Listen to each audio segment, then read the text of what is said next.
Hey guys, welcome back to my channel. My name is Ira Hussein and I am your guide on MAP testing. Today's video is all about the 12th grade MAP, and the topics I'm going over today are math, reading, and language usage, the main three. Before I get into this video, I'd just like to give you a quick reminder that if you want to take more practice tests on the MAP or a real MAP test, then click the link in my description. It's fully fledged and I definitely recommend it. Alright, let's get straight into this video. I'm going to start with the math section. All right, question number 1. Solve the system. 2x plus y is equal to 10. X minus y is equal to 4. A, x is equal to 3, y is equal to 4. B, x is equal to 5, y is equal to 0. C, x is equal to 6, y is equal to negative 2. Or D, x is equal to 2 and y is equal to 6. Take a minute to pause the video and figure out your answer. If you got B, x is equal to 5 and y is equal to 0, you are correct. All right, let's break this down. So basically, solving the system just means to figure out what the variables are, what numbers substitute in for the variables. So we have to figure out our x and y. So first, we can do some substituting to make things easier for us. So let's pick the smaller equation, which is x minus y is equal to 4.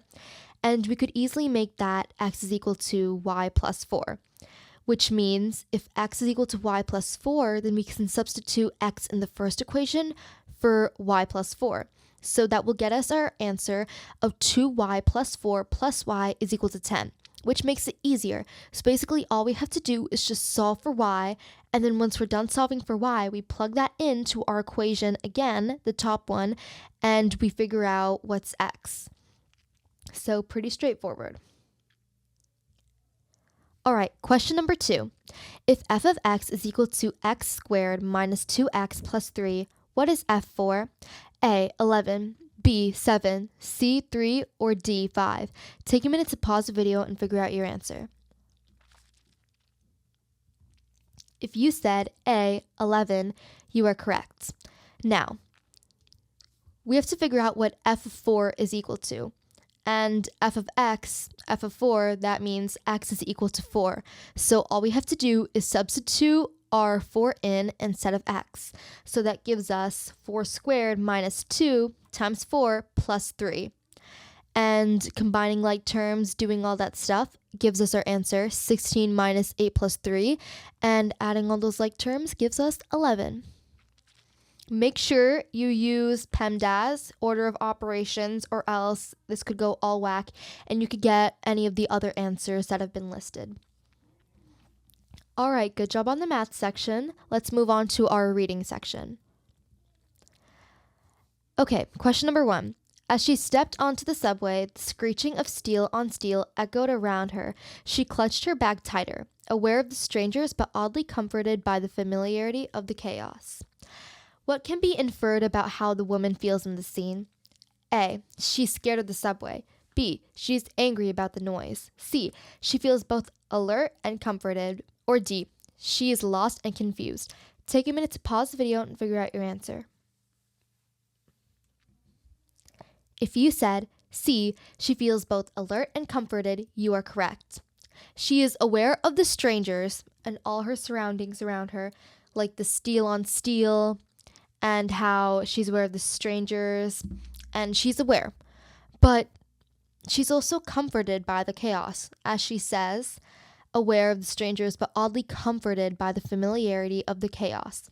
So looking through our options, the ones that connect with the paragraph the most, the one that makes the most sense, is she feels both alert and comforted. Another way to do this is you could also see the options and you can look for keywords that are also shown in the text. Like in question C, in answer C, you see the word alert and comforted. And if you go back to the text, you can see that they say the word alert and they say the word comforted.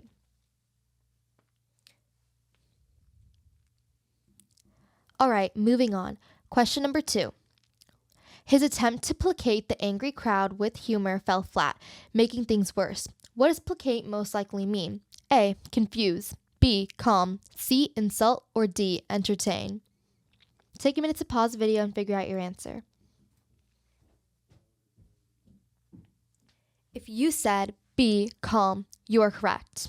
Now, I know these ones might seem a little bit hard, but you really have to read the short passage that they give you, and you really have to take it into like context. You really have to like think like with common sense, like what are they trying to infer? So let's go over this. His attempt to placate the angry crowd with his humor fell flat, making things worse. So all we know is that there's an angry crowd and he was trying to use humor, but it didn't work. So what are things that you could usually do to an angry crowd? You could either confuse them, you could either calm them, you could insult them, or you can entertain them. Now, D and B seem like pretty good answers, but I would stick with B because he's trying to calm them down. Like you would most likely calm down an angry crowd. Okay, good job with the reading. Now we are moving on to our last topic, language usage. Choose a sentence that is grammatically correct. A. Neither the teacher nor the students was late. B. Neither the teacher nor the students were late. C. Neither the teacher or the students were late. Or D. Neither the student nor the teacher is late. Take a minute to pause the video and figure out your answer.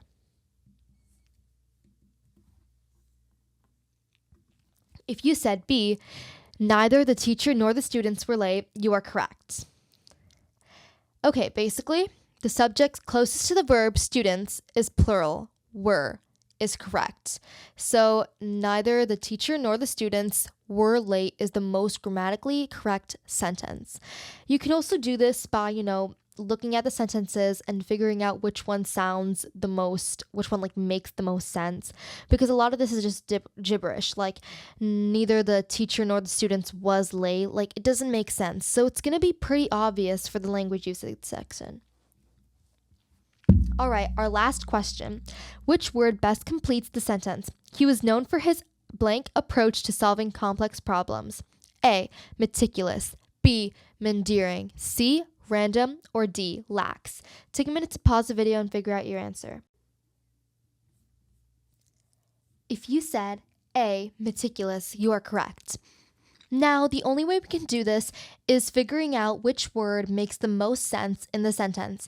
So let's start by plugging in all the words and figuring out which one makes the most sense. So, number one, let's start off with lax. Lax means sufficiently strict, severe, or careful. So let's put that in the sentence. He was known for his lax approach to solving complex problems. He was known for his sufficient, strict, severe, or careful approach to solving complex problems. Now, that one could work, but again, it sounds a little bit iffy, so we'll circle back to it. Now, let's try putting in random. He was known for his random approach to solving complex problems. Now, I think this short little sentence is talking about a good thing, not really like a negative thing. And random sounds like a negative word to be using, so I think we can cut that out. Now, endearing means following a winding course or an act of following a winding course. So he was known for his endearing approach to solving complex problems. He was known for his following approach to solving complex problems. Now, I feel like endearing is not the right word to use in this sentence, so we could also cross that out. Now, that leaves us with meticulous. Meticulous is showing a great attention to detail. So he was known for his meticulous approach to solving complex problems. He was known for his great attention and detail to solving complex problems. So meticulous sounds like a good word to use. So lax and meticulous are two really good answers, but if you maybe reread it, put both of the answers in and see which one you think sounds the best, meticulous would win if you are correct. So I know this is a hard one, but you really just gotta find out which one makes the most sense, and you gotta know what like these words mean, of course. Anyway, good job. We finished all three of our topics. Thank you so much for watching this video. I hope you guys found this useful. And if you want more tricks and more tips on MAPs or more practice questions, then leave a comment and let me know, because I'm open to making more videos on the MAP. And one more reminder that if you want to take a practice test or the real MAP test, then make sure you click the link in my description, fully fledged, and I would recommend.